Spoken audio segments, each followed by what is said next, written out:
tó bá lẹ́ni tó máa ṣe lóore lọ sí Kánò street lébùté mẹ́ta kó lọ háwó kó lọ há sàárà ọmọ Yorùbá ò wọ́ọ̀tì láti ṣe lóore nítorí pé ó máa ń dojú ìjà kọ lóore wọn gbẹ̀yìn ni.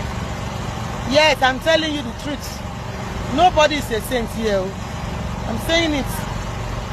Everybody have done it one way or the other.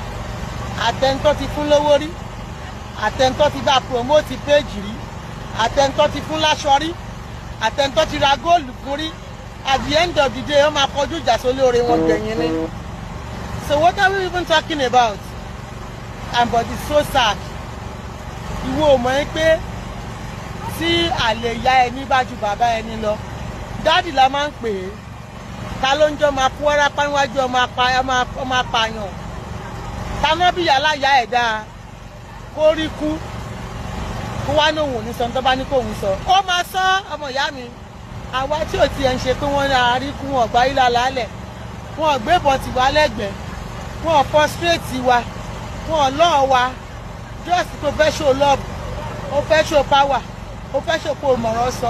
Ṣọ́rọ̀ wo dọ̀rọ̀ ilé ẹjọ́. Nǹkan tó tíyàn ti jìyà fún for donkey years.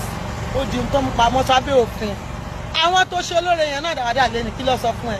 Wọ́n ń gbé ọ̀tá ẹ̀ ṣépè kiri. Wọ́n á tún máa